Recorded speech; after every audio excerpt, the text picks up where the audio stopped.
তো বন্ধুরা, শুরুতে চাশনি বানানোর জন্য যেটা করতে হবে, আমার হাতে একটা পাকা লঙ্কা মানে আপনার শুকনো লঙ্কা আছে, এটাকে ভাঙতে হবে, ভেঙে এটাকে দিতে হবে। এরপরে আলতোভাবে নাড়াচাড়া করতে হবে, করছি। আগুনটা একটু বাড়িয়ে দিই, অনেক কমে গেছে। ওকে,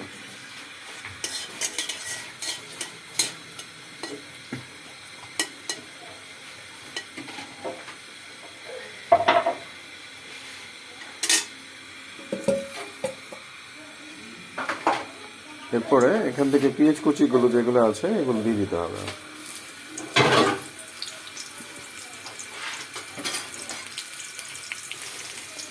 ঠিকঠাক আছে তো? এসা না, পেঁয়াজ কুচিগুলোই তো দিতে হবে না? আমি খুব বেশি একটা পারি না, তো চেষ্টা করি আর কি।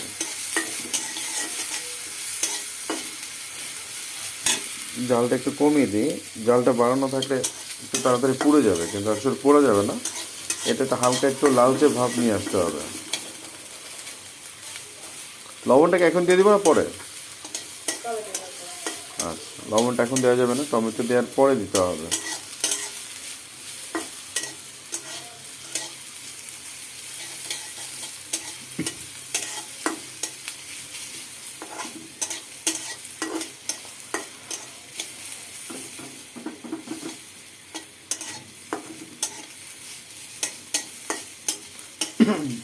আমরা যদিও বাসায় সরিষার তেল ইউজ করি, সেজন্য দেখতেই পাচ্ছেন যে একটু তেলটা কম লাগে। অনেকে ভাবেন সরিষার তেল খেতে চান না, একটু দাম বেশি বিধায়, বাট সরিষার তেলে কিন্তু একটু সুবিধাও আছে, সরিষার তেল পরিমাণে কিন্তু কম লাগে।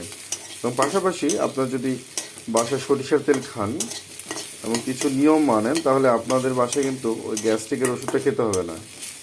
আমাদের ফ্যামিলিতে ইনশাল্লাহ এখন কেউ গ্যাস্ট্রিকের ট্যাবলেট খায় না। যদিও শুধু এইটা না, আরও কিছু বিষয় আছে। কিছু আমরা মেডিসিনাল ফুড খাই, যার কারণে আমাদের এই গ্যাসের প্রবলেমগুলো খুব কম।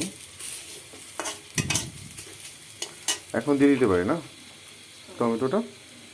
এখন পুরো টমেটোটা কাঁচামরিচ করে সব ঢেলে দেবো। একটু নাড়াচাড়া করতে হবে, করার পরে হালকা একটু হলুদ মরিচ দিলে কালারটা সুন্দর আসবে। না দিলেও চলে, বাট এটা দিলে একটু কালারটা সুন্দর আসবে। এই পরিমাণ দেব। ওকে, জাস্ট অল্প একটু দিলাম, জাস্ট কালারটার জন্য, না দিলেও চলে।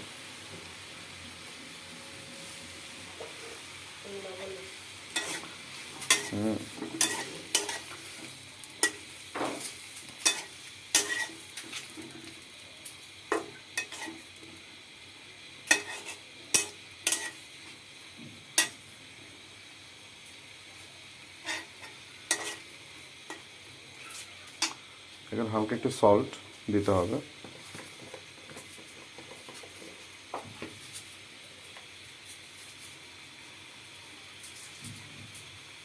এটা পরিমাণ মতো, যে যতটুকু লবণ খান। আমার মনে হয় এতটুকু দিলেই হয়ে যাবে টমেটোর মধ্যে, হবে না? আর একটু লাগবে। ওকে, এর চেয়ে বেশি দেবো না, বেশি দিলে বেশি লবণ হয়ে যাবে।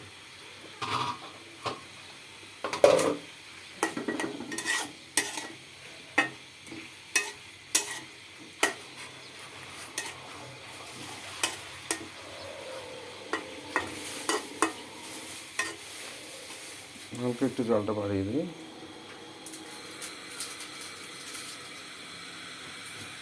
ওকে,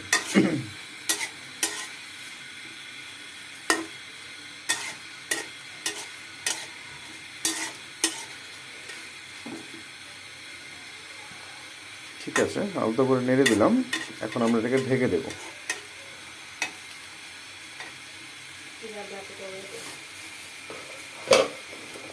সিগন্যাল আসছে, জলটা একটু কমাই দিলে ভালো হবে আর কি। জলটা একটু কমাই দিলাম। এখন এটাকে ঢেকে দিতে হবে সুন্দর করে, এবং মাঝে মাঝে একটু নেড়ে চেড়ে দিতে হবে।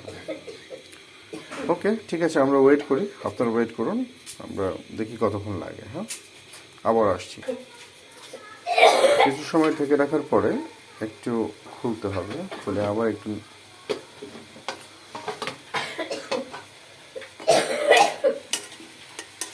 একটু উল্টো পাল্টো করে দিতে হবে আর কি, নিচের গুলো উপরে আর উপরে গুলো নিচে।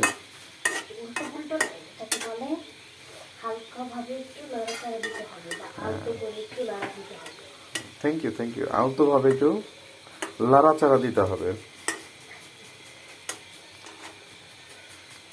খারাপ হবে না।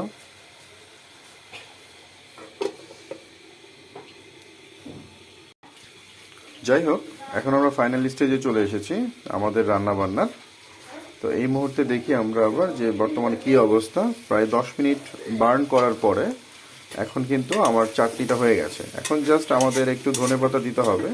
অনেকে হয়তো ধনেপাতা খান না, যদি না খান দেবেন না, বাট আমরা সবাই ফ্যামিলি সবাই মোটামুটিভাবে ধনেপাতার খুবই ভক্ত, যার কারণে এখন আমরা লাস্ট ধনেপাতাটা দিয়ে একটু আটকে দিয়ে আমরা অফ করে দেবো এবং আমাদের চাটনিটা রান্না হয়ে গেল। খুব সহজে কিন্তু আপনারা এই চাটনিটা রান্না করতে পারেন, যারা জানেন না বা পারেন না অ্যাকচুয়ালি। আর যারা পারেন, যদি আরো কোনো ভালো টিপস থাকে কমেন্টস বক্সে আপনারা লিখে দেবেন, আমরা সেভাবে সেই টেস্টটা উপভোগ করার চেষ্টা করব।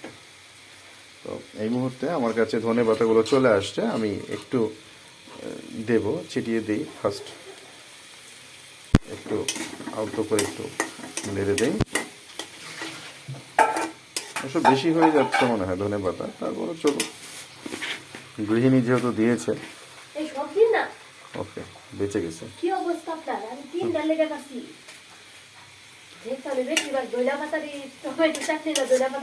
Thank you. যাই হোক, এখন আজকে প্রথম তো অসুবিধা নেই, এরপরে ঠিক হয়ে যাবে। ধনেপাতা প্লাস টমেটো চাটনি হয়ে গেছে আজকে। হয়ে গেল আমাদের চাটনি, এটা পরিবেশনের জন্য এখন রেডি।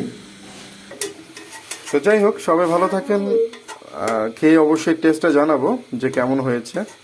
আল্লাহ হাফেজ।